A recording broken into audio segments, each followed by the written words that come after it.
We live in a vibrational universe, which means that everything is vibrating at a certain frequency, including your thoughts and your feelings.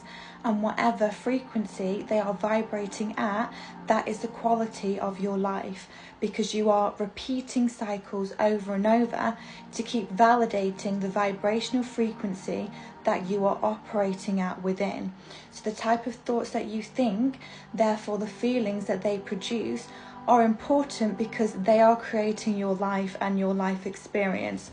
So I'm going to read a chapter from this book, and it's the different degrees of your emotional guidance scale, so you can see where you are operating at, and therefore what changes you might like to do internally for you to live a better life externally. So you might say that different emotions have different vibrational frequencies, but a more accurate way of saying it would be your emotions are indicators of your vibrational frequency. When you remember that your emotions indicate your degree of alignment with source energy, and that the way you feel, the more you are allowing your alignment with the things you desire. The better you feel, the more you are allowing your alignment with the things you desire, then it is easier to understand how to respond to your emotions. Absolute alignment with your own source energy means that you know the following: you are free, you are powerful, you are good, you are love, you have value, you have purpose, all is well. At any time that you are thinking thoughts that cause you to know your true nature, you are in alignment with who you really are, for this is the state of absolute alignment. And the way those thoughts feel is the ultimate emotion of connection.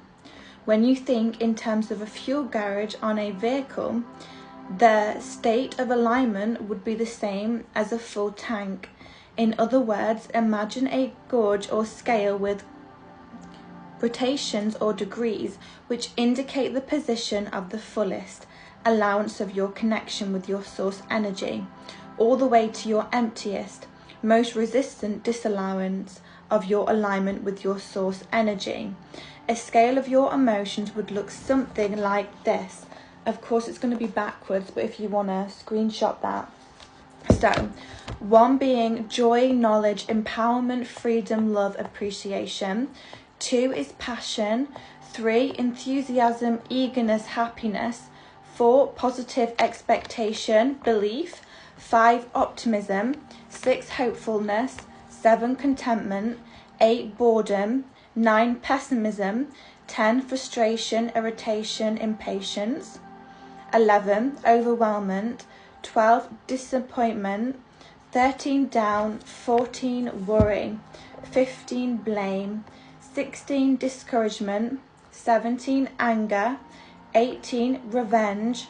19, hatred, rage. 20, jealousy. 21, insecurity, guilt, unworthiness. 22, fear, grief, depression, despair, powerlessness. Since the same words are often used to mean different things, and different words are often used to mean the same things, these word labels for your emotions are not absolutely accurate for every person who feels the emotion. In fact, giving word labels to the emotions could cause confusion and distract you from the real purpose of your emotional guidance scale. The thing that matters most is that you consciously reach for a better feeling that is improved. The word for the feeling is not important. An example of consciously moving up your emotional guidance scale. So something has happened in your experience that makes you feel terrible. Nothing sounds good, nothing feels good. It seems as if you are suffocating, and each thought is equally painful. The best word to describe your nearly constant state of emotion is one of depression. If you could throw yourself into taking some action, you might feel better. If you could put what is bothering you out of your mind altogether and focus upon your work, you could feel better. There are many thoughts that you could entertain that could free you from your depression. However, vibrationally, you do not have access to most of them right now.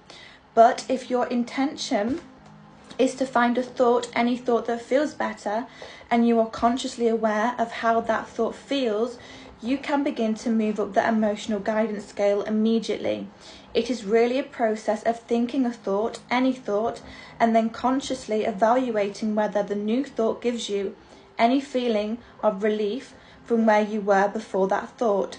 So you think and feel with one intention only, to feel even the slightest bit of relief. Let us say that someone has said something that made you angry, or someone did not keep her word, and as you focus upon this angry topic, you notice that you do feel some relief from your depression. In other words, in the midst of this angry thought, you are no longer having any trouble breathing. The feeling of claustrophobia has lifted, and you do feel slightly better. Now, here is the crucial step in effectively utilizing your emotional guidance system. Stop and consciously acknowledge that your chosen thought of anger does feel better than the suffocating depression that it replaced. And in the conscious recognition of your improved vibration, your feeling of powerlessness softens, and you are now on the way up your emotional guidance scale, back into full connection with who you really are. Why would anyone want to discourage my better feeling anger? Often from a very resistant vibration such as depression or fear, you will have already instinctively, even unconsciously, discovered the pain-relieving thought of anger. But there are many who have convinced you that your anger is inappropriate, but of course they are not inside of you, so they cannot feel the improvement that the angry thought really is, that they often console you against your anger, only to leave you back in your former state of depression. But when you consciously know that you have chosen an angry thought and that it has brought you relief, then you can consciously know that you can move from the angry thought to a less resistant one, such as frustration, and then up the emotional guidance scale you go, right back into your full alignment. Why your slightest improvement is of such great value.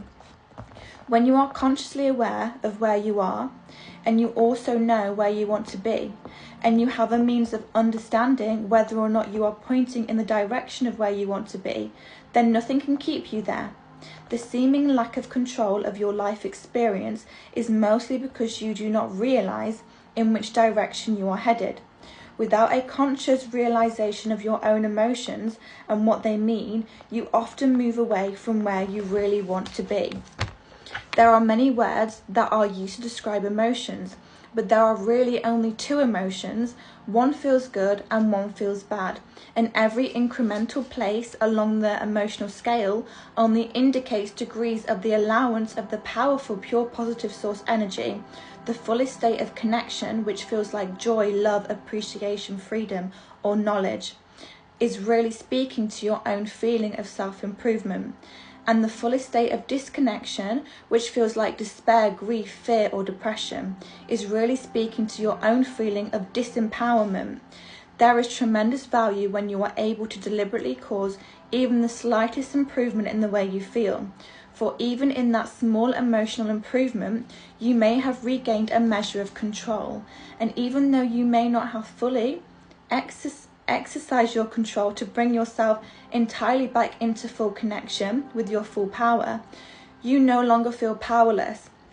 And so your trek back up the emotional scale is now not only possible, but it is relatively easy.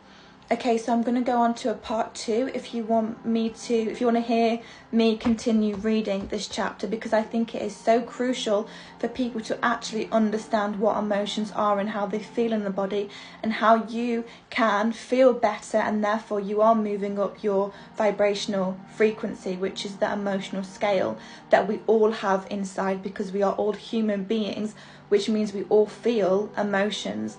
We are supposed to feel emotions anyway. A lot of people suppress and block emotions, but this book helps you realize how important it is to feel your emotions so you can move up the emotional scale.